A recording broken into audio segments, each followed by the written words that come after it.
a time check for it. Oh. Hey everybody, welcome to a very damp and slightly dark Lyndhurst in the New Forest. Brad, you've dragged me out here because you've got a great idea for a ride, you said. Yes, I did at the time. It sounded great at the time. Sunset to sunrise. Yeah, we kind of wanted to max out the winter riding and see what was possible. So we are taking on sunset to sunrise, riding through the dark. It's going to roughly take about 16 hours. Dave, tell us a little bit about kind of where we are and what the route might be. So we're starting at Woods Cyclery in Lyndhurst, in the middle of the New Forest. Tom from the shop has sorted us out a great route on Komoot. 213 kilometres of mixed road and gravel paths and a little bit of unknown stuff that we're going to find at about 3 in the morning, so that'll be fun. How long do you think it's going to take us to do 213k? Let us know in the comments below. We've both been sorted out with a really nice rig with some of our sponsors, so Brad, why don't you talk us through what we're riding today? We'll both be riding Cannondale Topstones. I've got the aluminium version, you have the carbon version. Very nice. And we've also been fortunate enough to be given some exposure lights. Can you tell us a little bit about what we've got? So we've got a Toro light on the bars with an extra cell in our top tube bags to extend the life, because obviously we've got 16 hours of darkness to contend with. And then a Diablo on the helmet as well for that extra bit of kind of finding your way in the dark. It's going to be good. In that top left-hand corner of the route that's the little bit of an unknown. We also will be rocking some Brooks bags. Mine all filled with food. What have you got in yours? I've got a bit of space in mine, so I've got a massive frame bag, so if you've got any extra food that you want to put in there, like a foot-long sub or something, I've probably got a bit of room there. We'll be rocking the Hammerhead Karoo up top, so we can at least find our way. And then, yeah, we're going to be donning some Altura kit. I'm going to be wearing all of it. I think me too, yeah, absolutely all of it. Especially with it's not very nice out there. Especially with that weather, yeah, geez. But no, it's kind of testing everything to the max, really, in all conditions. It looks like we're going to get a bit of everything and ultimately seeing how far we can go.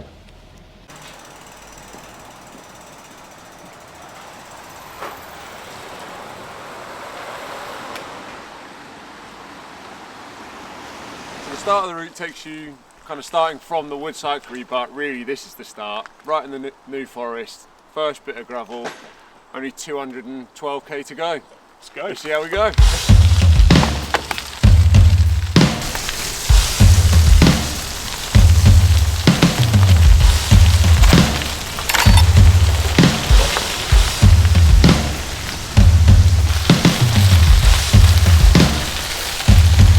So we're just coming up to 4 o'clock.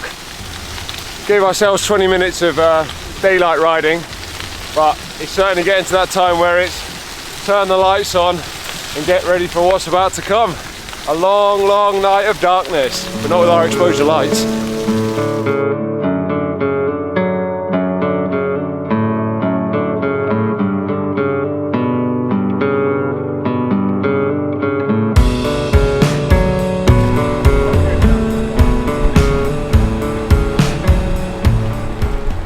I'll tell you what, mate, if the weather had been 2 hours further west, this would have been a very different start. Very different. Yeah, I mean, it's kind of eased us into what is to come, but what a beautiful place to ride. Yeah, fantastic. Horse over there, look. Yeah, I'm looking forward to seeing how much kind of wildlife we'll actually see. I reckon there should be quite a lot. Tom said potentially some pretty rare sightings too, maybe. See what we see. But it's amazing to be able to ride. I mean, we've done what, nearly an hour, and it's just been this lovely gravel. It's been easy going, easing us into it. Yeah, I mean, there might be like that all night, will it? We'll have to show the bad stuff as well as the good stuff, but no, it's been a nice start so far.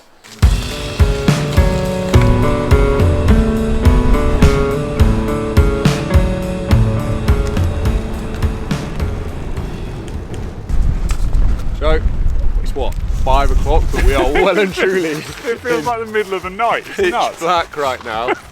We've made it to the beach. You can't really see it, maybe you can hear it. It's there. Yeah, it's definitely there, but I mean, we've been pretty lucky so far, haven't we? We're unbelievably lucky, given what it was like when we were driving down. We're about 30k in, so I'd say we're a bit ahead of schedule of what we thought we might be, but I can imagine, yeah, we've definitely got some rough stuff coming up. Yeah, I think we'll make up for that later on, won't we? Probably. Yeah. What can we see from here? We're looking out at the Isle of Wight. It's quite a clear night, at least. I mean, earlier on it genuinely, you couldn't see anywhere because there was so much rain, but right now it's a bit windy, but we are down at the beach. We've got that lovely kind of after the storm weather, haven't we, where everything just like takes a bit of a breather. It's really nice. And what about lights wise? We've been alright, haven't we? I haven't really had to use the top, like the head torch yet, because it hasn't been too bad. It's been quite open track. It's not technical terrain, is it? And No. I can see you've still got 82% on your battery there, so Yeah, I mean, we should be good. yeah. So, yeah, no, it's all going swimmingly so far. We're 1/7 complete.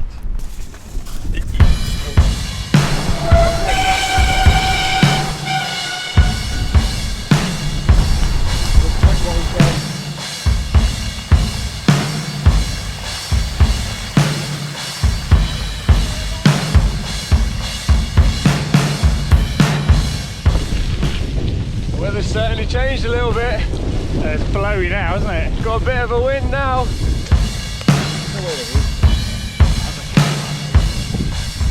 Just a few of the locals out on the sunset to sunrise ride with us. It's like it's a lake. It's like we've turned up at the sea again. I think an alternate route is... Yeah, we might be able to sneak down there, I think. Let's not go through that. That looks deep. It looks pretty deep. I mean, I don't think anything's getting through there. How's it looking? There is a...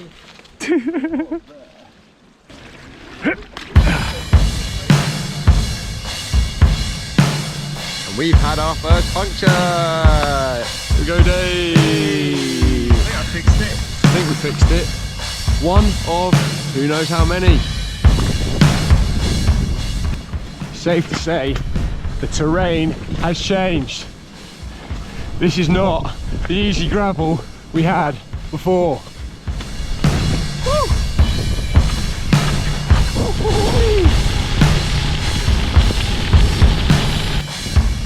A little time check for it. Oh. Oh. Okay. Yeah, I'm alright. I didn't see it. Note to self, don't film while descending. That's the bad boy that took me out. Show us your bars, Brad. This was a carbon bar. This is now not a carbon bar. You don't need to shift with that hand, do you? Oh, we don't need to do anything with that hand. Oh, that'll be fine then. It'll be fine. Oh man. Oh dear, oh dear. See how this is gonna go. Well, It's another 12 hours to go.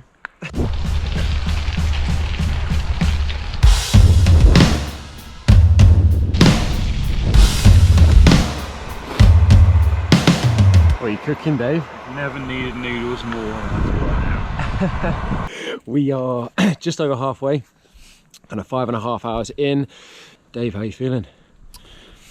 A bit ropey, if I'm honest. I'm going to try to have a little nap here. Yeah. It's not the warmest of places. It's not the warmest of places. It's a pub, but it's Tuesday night and it's 11 o'clock, so it's closed. They've had some noodles, had a cheese sandwich. It's been slower going. I have to say the yawns have started coming out, that's for sure. Definitely. and the chat has definitely dried up as well. I've now stuck the insulated jacket on because it's getting a lot colder. It's not raining. It's not raining, and we're okay. We're kind of okay. We're going to crack on because it's getting cold.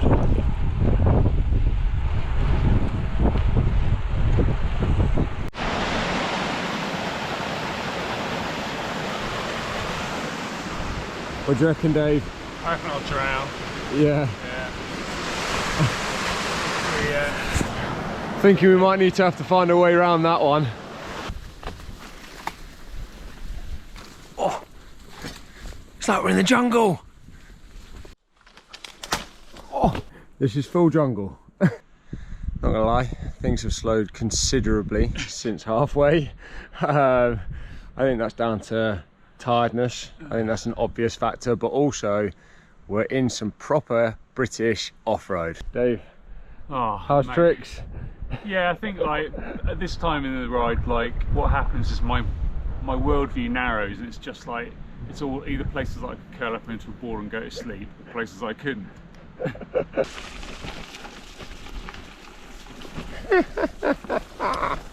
We're just outside Wiltshire. We're actually about a mile from my mum's house, but we won't do that. We won't do that, even though we're going to have a nap on a bench. Even though it is 2 AM in the morning. We're going to have a little sit down, little pauser, recharge for 20 minutes. One thing that has kept us going is the sighting of deers. So many deers. Yeah, hundreds of them. Loads and loads of deers. So cool. It's been pretty cool to see them leap the gates and leap the fences and stuff. But yeah, I think it's time for a little power nap. Yeah, I think so, especially for me.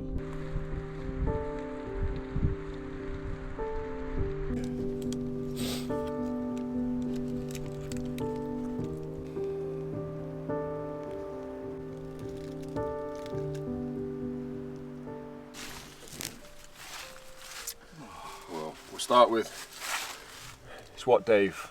4:45, nearly 5 AM.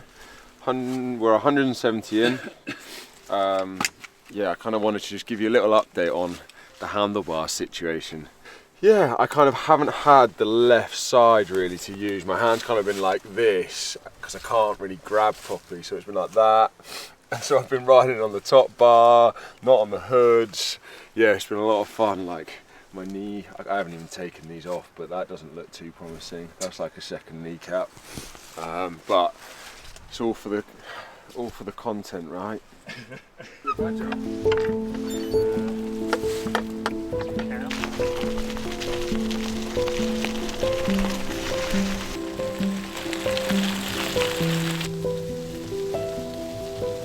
How are you feeling? Yeah, fine. I mean, I'm looking forward to it finishing, that's for sure. I'm a bit of a broken man right now. Could do with some sleep. But got a tailwind. I like a tailwind.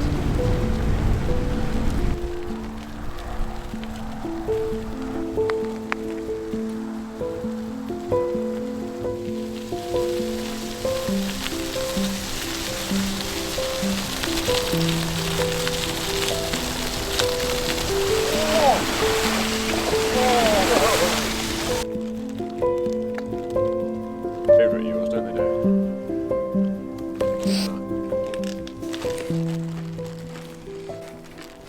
What have I got? Homemade trail mix. Bit of everything. Keeps me going. Lots of it. So we've got any trail mix.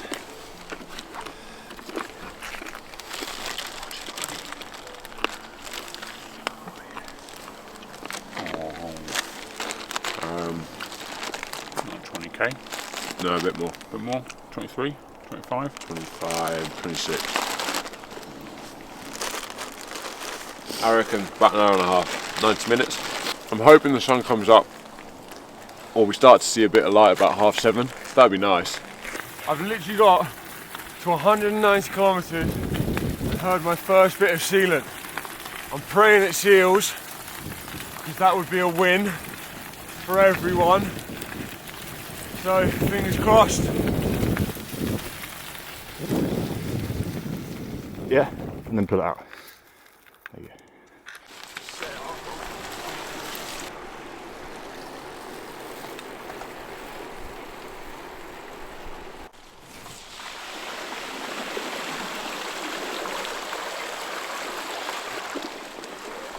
Yes, mate.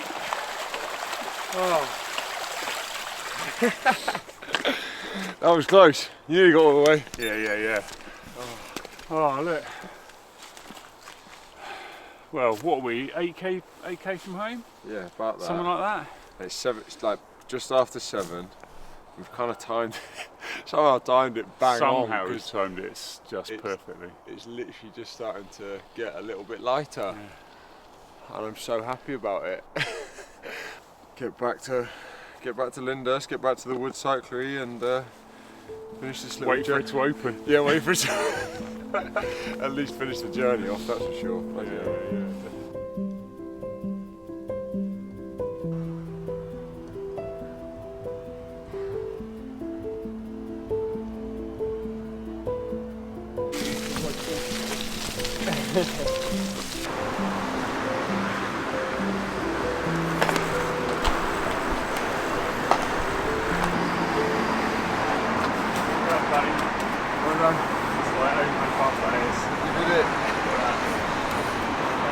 Tour of the handlebar. Good to see you, son. Well, just sky and light.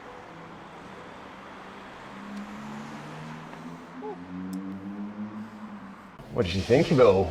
What do I think of it? It's fantastic. I mean, like, you get the whole of the New Forest yourself all night, basically, don't you? I mean, how many people did we see overnight? None. None. No But a lot of people. wildlife. It was like, Yeah. so what did we see? Loads of horses. Loads of horses and donkeys and ponies. Yeah, we were quite lucky that the New Forest is it was predominantly the gravel that most people don't associate with UK gravel, do they? Like, No. it was lovely hard packed gravel. It's amazing. Like, the New Forest basically has endless gravel. So if you've got a gravel bike, go to the New Forest. Kind of Woods Cyclery. Exactly. Yeah. I mean, Tom does have a load of routes to share. I mean, we can't exactly say much apart from it was nice to ride. We had literally no idea where we were the no, whole time. No idea where we were, but it kind of ties in actually onto the crew too, which we're both fans of. Yeah, I absolutely. mean, you've used it a bit I more use it than a I lot, have, yeah. but this was the first trip that I understood. I really got it, and I really got how no one can compete with it really when it comes to navigation. I've used it a lot for training and for the hill side of things, but the navigation things I hadn't really put to the test. And ultimately, in the dark, you just want something that's super clear, and mostly super simple. Mostly that's what I do with it. So like, I don't think there's one better at the moment. No, this gets both our approval that this is really good. What about lights? Yeah, so we both had the Toro Mark 12 on the bars with the battery that plugs into the back of it, and it easily lasted the night for both of us, didn't it? Yeah, it did. Mine was still on kind of 40%. Yeah, and I had it mostly on kind of a medium mode that was fine for the slower gravel, for the roads, and then when we were going downhill, I just flick it up to high. Yeah, and it was absolutely brilliant. And we both had the Diablo. It doesn't have as much battery power. It does save you in the places where you really need to see. Yeah. It is worth noting that the cell does come with an extender. So if you did want it, if you knew that you could get away with running the Toro for the length of period without the cell, you can easily throw that in your backpack, get the extension cable, and all of a sudden you've got a Diablo that can run the whole time if you're really out there. But like, we knew that we would have fair visibility in terms of wide open spaces. So yeah, and then I mean, you had the Cannondale Topstone, the carbon model, the kind of higher spec than I had, and you've got that wonderful kind of techie suspension in the rear stays, which is really cool. And really works. Yeah. You know, it genuinely does make a difference. I mean, I've ridden, this isn't the first Topstone I've ridden, so I reviewed the Lefty Carbon one, which is the top of the range model. The same frame but with a lefty fork, and you genuinely, the first time you get on it, the first thing you do is look at your back tyre because you think the back tyre's soft, and it doesn't make there's not a huge amount of travel, but it's enough to take the sting out of a lot of surfaces. And it was really good today on tyres that weren't huge, it's kind of 38mm tyres. So it really does help you to kind of get a softer feel at the back. Really like that. It's a great bike. I mean, it was literally the first time I'd seen it, and then I rode it all night, and it was fine.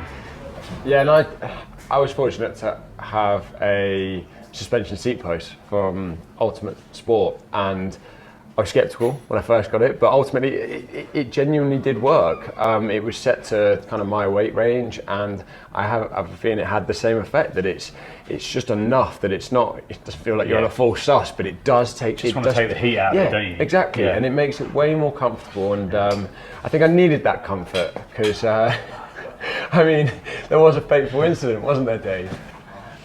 One of the things that we knew was going to happen is that there's not really that many shops out in the sticks anyway, but we just knew we weren't going to be able to stop and refuel, really. So we had to take everything. I mean, I fit so much food in my Brooks bags, like they were literally filled with everything. It's like where Eagles Dale, you're like pulling all kinds of stuff out of there. Yeah, Brilliant. Everything was super handy. The quality of the bags are great. Like, just from it's just simple things like when you zip it and you can just feel the quality there. I know that Brooks are known for their quality, but it was it was good to kind of put it to use. I was initially unsure about that large frame bag because it takes up quite a lot of room in the frame, but I did manage to get a bottle underneath it, so that was good. And actually, it's brilliant to just have it because you can literally just throw stuff into it. Yeah. And it gradually fills up. But I mean, it took a coat and like my backup battery and some bananas and my gloves and like a load of other stuff. It's just like useful space. If you've got the right stuff, you've got the right kit, you can go out. I mean, it doesn't need us to go out overnight, but I'm hoping it should show that if we can do that, it should try and encourage a few more people. And it's a genuinely different experience on a bike as well. It really is. Night riding. The thing that will never get old for night riding for me is that point at when everything just starts to resolve itself in the morning and suddenly you can see again, and it's just like magic. The ride's on Komoot, so there's a link to that in the description below. If you've got any questions about anything that we've used or anything we did in this video, then ask them in the comments below. We'll try and answer them for you. So thanks for watching that. If you want to see Brad take on the Dorset 330, which also involves darkness and mud, then there's a video popping up now. And also, if you want to see me taking on 300 kilometres across the country on an e-bike, that one's popping up too. Cheers for watching.